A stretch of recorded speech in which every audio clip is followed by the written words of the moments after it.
Okay, everyone, this is Mr. Drake, and we are just going to go very briefly over how AP World History is going to work this year at RTHS. One of the main things in AP World History is that the scope of the course is divided up into 6 fairly specific periods, and those periods each make up a certain percentage of the exam. The first period, that only takes up about 5% of the exam, is called Technological and Environmental Transformations. That is just the beginnings of civilization. Period 2 is Organization and Reorganization of Human Societies. That is ancient Greece, ancient Rome, the beginning of more advanced civilizations. Then you've got 600 to 1450, which is regional and transregional interactions. That is going to be things like the rise of Islam, the rise of China, the Mongols, the beginning of seeing different societies interact with each other, whereas before they had largely been isolated one from another. Global interactions is exploration, slavery, and the role it played, and things like that. Period 5, industrialization and global integration. That's the Industrial Revolution. Other political and cultural revolutions throughout the world. The American Revolution's included in that, as well as the French Revolution. And then the 20th century is period 6. That's the World Wars, the Great Depression, the Cold War, and recent times. This is how the course is going to be paced out. So you see that on the right there. You can refer back to the previous slide and see what we'll be covering during what month. There's also a more specific pacing guide you can find on Moodle in Word document form. We're going to meet every Wednesday at 4 o'clock in my room unless you hear otherwise. After spring break in April, we're going to meet on Wednesdays and on Thursdays, just because we'll be needing to pick up the pace a little bit with our review and test-taking strategies, and we'll have a lot to cover there in that last month or so.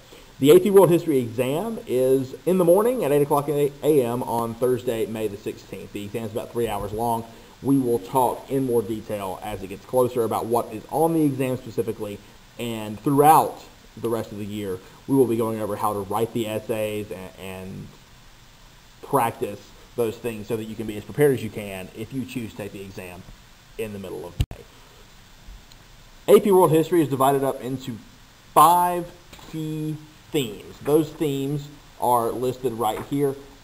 Human-environmental interaction is one of those themes.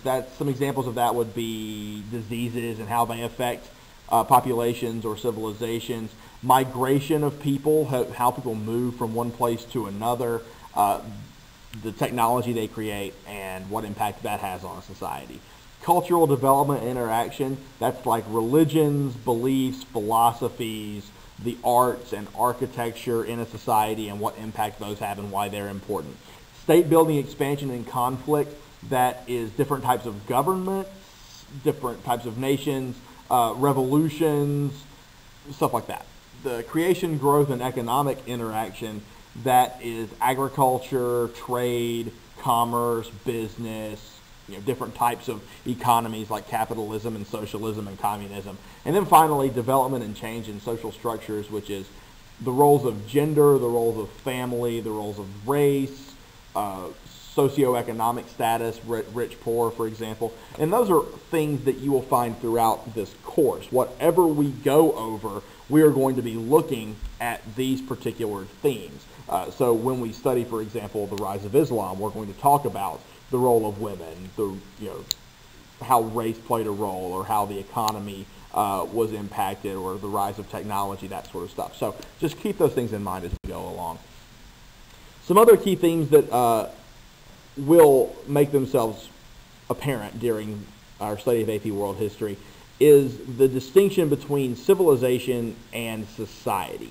There are 5 generally accepted traits of a civilization. They have advanced cities, they have some kind of technological advances, they have complex institutions like governments or organized religion, they have a system of writing and record keeping, and they have skilled labor.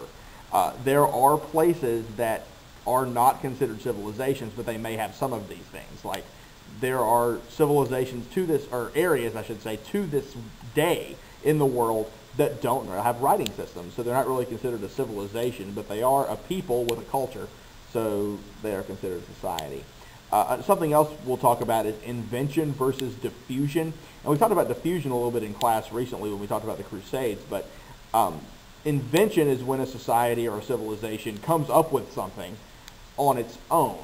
And diffusion is when that idea is spread to someone else. So we will talk about different technological advances over the course of this year, and we'll have to talk about, now, did they invent that or did they pick it up from somebody else? And so we will be studying that as we go along as well.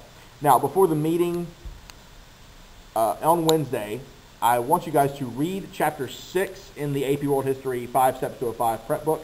I have scanned that chapter and uploaded it on Moodle, but in the near future, you will need to buy your own copy of that book, and I've emailed out the information for that. Also, answer the multiple choice questions at the end of that section. There are 5 of them, and come to the meeting prepared to discuss Chapter 6. That's all for now. Let me know if you have any questions. Cheers.